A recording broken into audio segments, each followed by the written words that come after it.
Hello students, आप लोगों से मैंने बोला था कि मैं लॉ ऑफ एक्सपोनेंट को पूरा एक्सप्लेन करूंगी, तो आज उसी के ऊपर वीडियो लेके आई हूँ।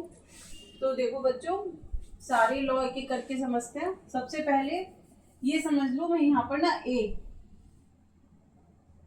ऐड करूंगी। किसे? यहाँ पर मतलब 1 2 3 कोई भी नंबर हो सकता है, या कोई भी रेशनल नंबर, या सपोज कुछ भी हो सकता है। 1 2 3 हो सकते हैं, 2/3, मतलब ऐसे रेशनल नंबर, 3/4, कुछ भी हो सकता है।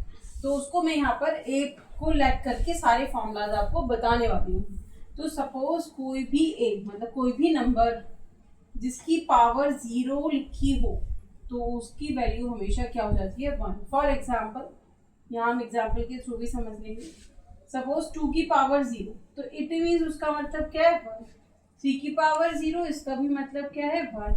2/3 की पावर सपोज 0 कहा है, तो इसका मतलब भी क्या? 2 की पावर 0 भी 1, 3 की पावर 0 भी 1, तो इसका मतलब भी क्या हो गया? 1। ये तो आप लोगों का फर्स्ट हो गया। अब सेकेंड नंबर चलते हैं। सपोज x की a की पावर vx इंटू a की पावर y। यहाँ x और y मतलब पावर, यहाँ पे x और y भी कोई भी नंबर है। तो अगर सेम नंबर एक यहाँ पर क्या है, सेम नंबर की पावर्स अलग अलग हो और मल्टीप्लाई हो रही हो, अलग अलग या सेम भी हो, मतलब अगर मल्टीप्लाई हो रही होती है कभी भी दो नंबर की पावर्स की, तो पावर्स हमेशा आपस में क्या हो जाती हैं बेटा? प्लस हो जाती हैं, x plus y. For example, आप एग्जाम्पल से आई थिंक ज्यादा क्लियर कर पाओगे इस चीज को, कि सपोज 2 की पावर 3 एंड 2 की पावर 4, तो यहाँ पर क्या होगा? 2 तो एज इट इज आ जाएगा, 3 और 4 आपस में क्या हो जाते हैं बेटा? प्लस हो जाते हैं यहाँ पर। तो ये क्या बनेगा आपका? 2 की पावर 7। क्या होता है कि 2 की पावर 3 है, मल्टीप्लाई कर रहे हैं हम 2 की पावर 4 के साथ, तो क्या होगी? ये जो ऊपर पावर्स, इन्हें पावर्स कहते हैं। तो 2 की पावर 3 और 2 की पावर 4 आपस में क्या हो जाएंगी? प्लस। तो 3 + 4 कितना होता है? 7। सपोज ऐसे ही, लेकिन अगर ये हो क्वेश्चन कि 2 की पावर 3 और 3 की पावर 4, तो अब ये देखो, ये मत कर देना कि 2 3 6 और 3 + 4 7। ये क्या हो जाएगा आपका? रॉन्ग। क्योंकि मैंने आपको ये चीज बताई है कि नंबर क्या होना चाहिए? सेम नंबर की पावर्स होनी चाहिए। सेम नंबर की पावर्स आपस में प्लस होती हैं, अलग अलग नंबर्स की पावर्स आपस में प्लस नहीं होती हैं। तो नेक्स्ट लॉ पर चलते हैं, थर्ड लॉ। चलो अब थर्ड लॉ पर चलते हैं। सपोज a की पावर x डिवाइडेड बाय हो a की पावर y। यहाँ पर भी देखो सेम नंबर है, मतलब a जो होगा वो सेम होगा, तभी हमने a लिया है। सपोज तो क्या होता है? a एज इट इज, जैसे हमने मल्टीप्लाई में लिखा था a एज इट इज, अब डिवाइड में है तो इट मीन यहाँ क्या हो जाएगा? वहां प्लस होती है और यहाँ माइनस हो जाती है बेटा। जैसे कि 2 की पावर 3 डिवाइडेड बाय 2 की पावर 2, तो क्या होगा? 2 की power 3 minus 2 is equal to 2 की पावर 1। 2 की पावर 1 को आप 2 ही लिख सकते हैं, किसी भी चीज की पावर 1, तो वो नंबर खुद हो जाता है। फॉर एग्जाम्पल एक और देख लो, जैसे 2/3 की पावर 3 डिवाइडेड बाय 2/3 की पावर 2, तो ये क्या हो जाएगा? 2/3 की power 3 minus 2 is equal to 2/3 की पावर 1 लिख सकते हो, या आप डायरेक्ट 2/3 लिख सकते हो। यहाँ पर भी यही रूल फॉलो करना है कि अगर सपोज 2 की पावर 5 डिवाइडेड बाय 3 की पावर 4 हो, तो यहाँ आप नहीं डिवाइड कर सकते, क्योंकि यहाँ ये फॉर्मूला नहीं लगेगा, क्योंकि यहाँ पर ए सेम नहीं है। तो इसको थर्ड लॉ हो गया। फोर्थ लॉ पर चलते हैं। देखो बेटा, फोर्थ लॉ देखते हैं। अगर सपोज ए की पावर एक्स की पावर वाई हो, कहने का मतलब पावर की भी पावर हो, तो क्या हो जाता है? ये पावर्स आपस में मल्टीप्लाई हो जाती है, मतलब a की पावर एक्स वाई हो जाएगा। कहने का मतलब है 2 की पावर 3 की पावर 4 हो, तो क्या करोगे? 2 की पावर आप इसे 12 लिख दोगे। 3 4 12।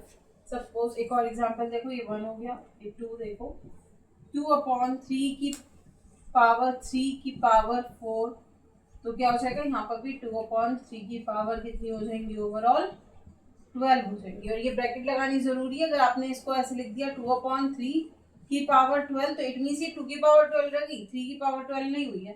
तो ये आपका एग्जाम में कट जाएगा, तो ये ब्रैकेट जरूर लगानी पड़ेगी आपको, वरना ये आपका गलत हो जाएगा। चलो फिफ्थ लॉ पर चलते हैं।